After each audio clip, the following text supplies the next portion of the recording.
Veliki pozdrav svima i dobrodošli u novi video. Ovih dana sam razmišljao o čemu bi mogao biti ovaj video, pa mi je na um pala jedna ideja da ispričam jednu svoju priču što mi se desilo u Italiji kad sam već počeo da pričam te neke story time priče. Pa evo da podijelim sa vama i ovu jednu dirty priču iz hotelske sobe.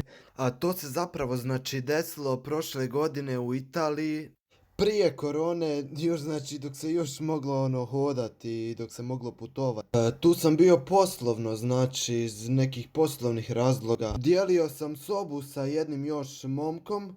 On je sada jedan poznati model u Americi. Radi za američko tržište.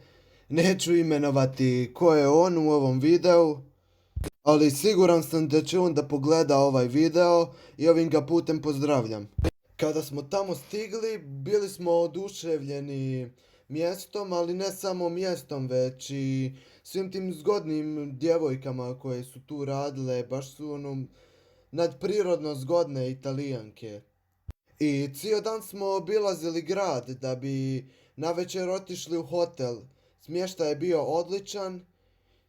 Bilo nas je po dvoje u sobi. Jedino što mi se nije svidjelo jeste bilo to da kad bi ušli u sobu više nismo smjeli izlaziti vani sve do jutra.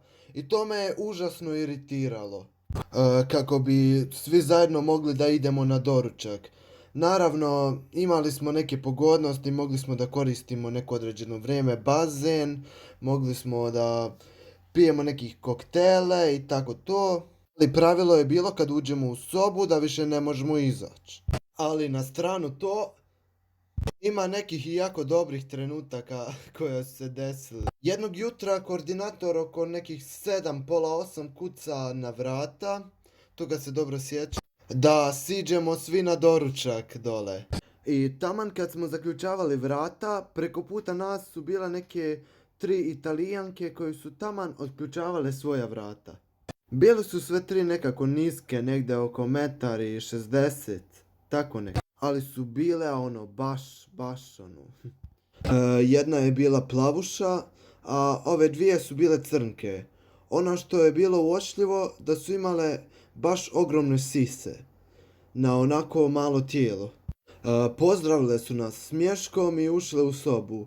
U hodniku ja i ovaj prijatelj smo nešto pričali, da bi se eto kao trebali, ako ništa, vidjeti sa njima, bla bla bla, kao on je nešto rekao, ma to je kao nemoguće, to je samo nešto na trenutak bilo, one su ko zna odakle su i šta su, možda će one sad otići negdje, nećemo ih nikako ni vidjeti. On je nešto fantazirao šta bi sa njima radio, a pošto sam ja realist i meni ništa nije nemoguće, ja sam smišljao plan kako da se vidim opet sa njima i da nešto pokušam učiniti.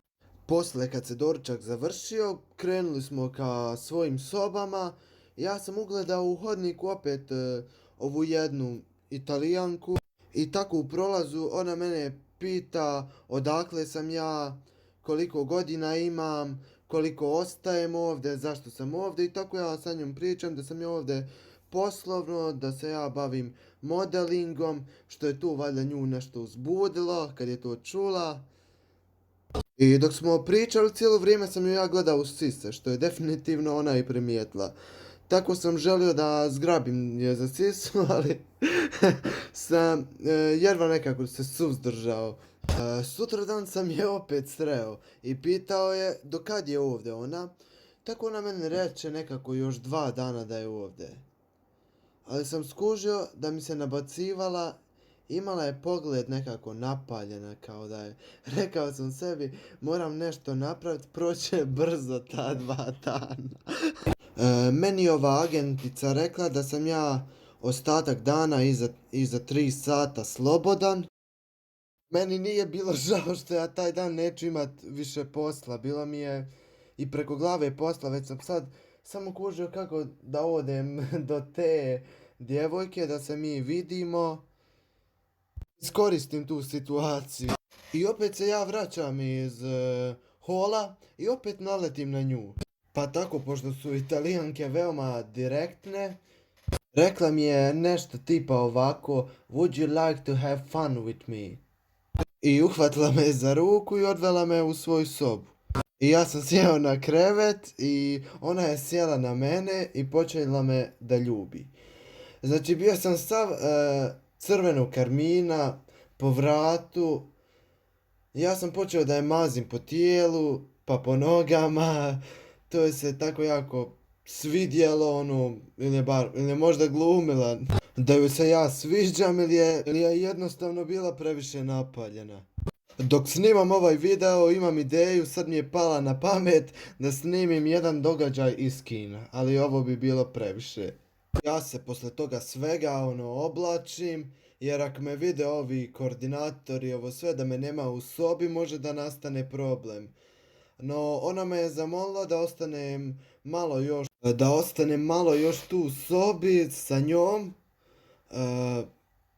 jer kao nešto tipa ženske neke priče, ne bi volila da ostane sama, jer joj tu nisu prijatelji. I ja sam rekao hajde može, ostaću još sa tobom, ipak nisam neko ko iskorištava nečije emocije i stvarno mi je to bilo jedan od najljepših trenutaka, tih nekih neplaniranih trenutaka. I ništa se tu više nije dogodilo. Popili smo piće i na kraju sam se ja vratio u svoju sobu. Nisam je više ni vidio, ni znam ništa o njoj do danas, ali eto, ostaće mi to u nekom lijepom sjećanju.